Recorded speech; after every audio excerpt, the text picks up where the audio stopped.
most likely played Twilight Syndrome Murder Case, the video game provided to us as the motive. She probably wanted to discuss it with someone else who also appeared in the game as a character. Kyoko accepted Mahiru's invitation, and they promised to have a more detailed conversation about it later. However, someone else overheard their exchange. The killer. The killer eavesdropped on their conversation and used their promise to devise a specific murder plan. By preparing a specific item, they planned to manipulate the two's actions.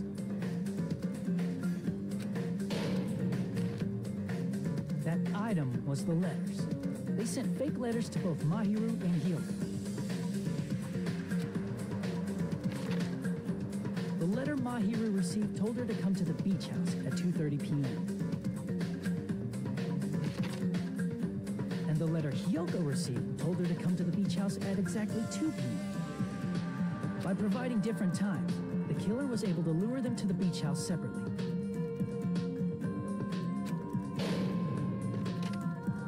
Hyoko totally trusted that letter, showed up at the beach house at 2 p.m., just like it said,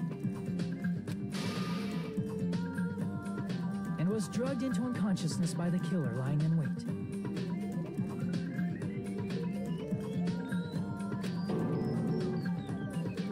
After putting Hyoko to sleep, the killer immediately hid her inside the closet, so they could frame her as the killer later.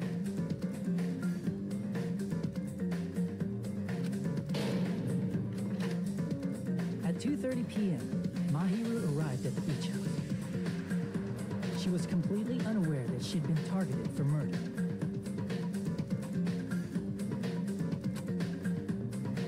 Approaching her from behind, the killer struck the defenseless Mahiru with a specific weapon. The metal bat that was left at the scene of the crime.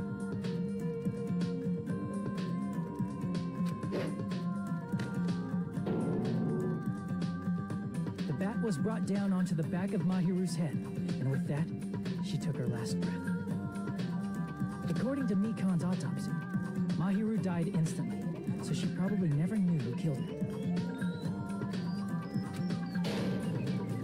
With that, the killer achieved their goal of killing Mahiru and began to tamper with the crime scene. They dragged Mahiru's body so that it blocked the door leading to the road. Also, the mask found at the scene of the crime was something the killer personally left. I'm not really sure why. My guess is it's something similar to a calling card. That's how the crime scene we discovered was created. However, by moving Mahiru's body, the killer got blood splatter on them. Plus, the shower room had no water because it was out of order, so they couldn't wash it off. But the killer expected something like that to happen. Instead of the shower, the killer used something else to wash the blood off their body. They used plastic water bottles that were inside the beach house refrigerator.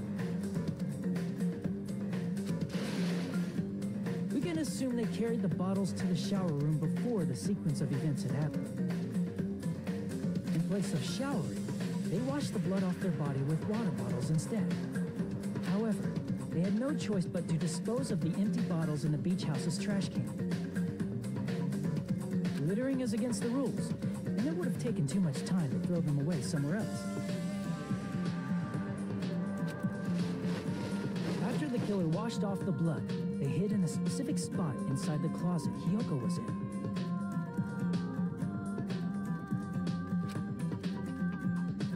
The killer hid inside the surfboard case that they had already emptied beforehand.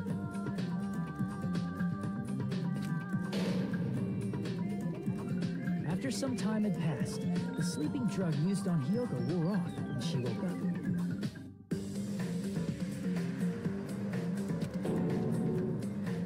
I can imagine how badly Hyoko must have panicked when she came out of the closet.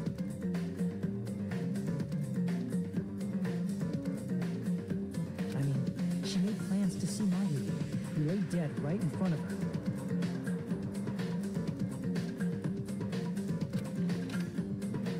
the shock and panic of being considered a murder suspect, Kyoko fled from the beach house.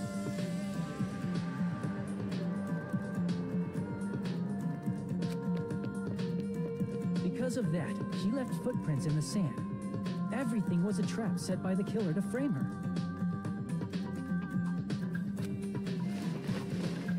After Kyoko left, the killer finally came out of the surfboard case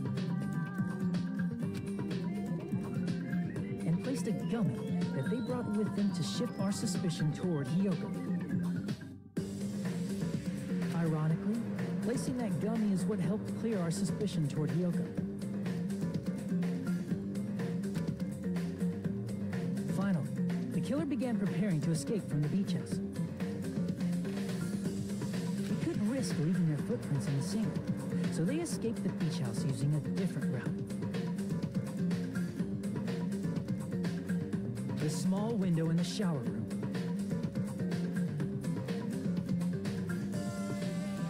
However, that window is rather high up and can't be reached easily, which is why the killer used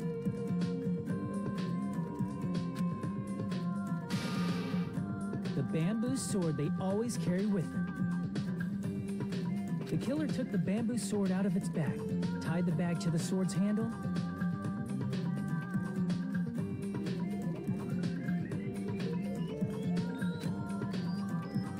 and used the sword as a step stool to reach the small window while holding the sword bag in their hand.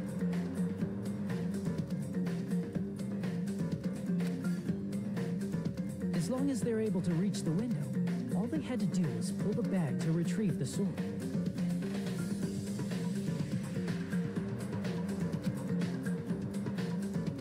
And so the killer left the beach house and appeared before us as if nothing had happened.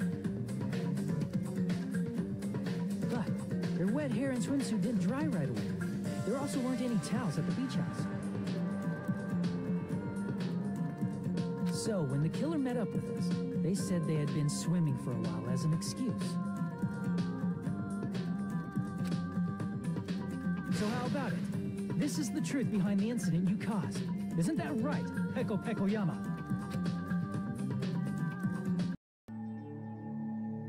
If my young master is attacked, I must defend him as his shield. If he intends to kill, I must be his sword.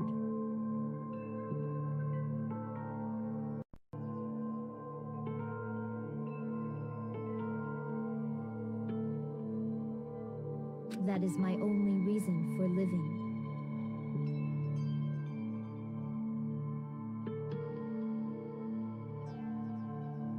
Before I am human, I am my young master's tool, first and foremost. Until this body of mine can no longer move, I shall fulfill my duty until the very end.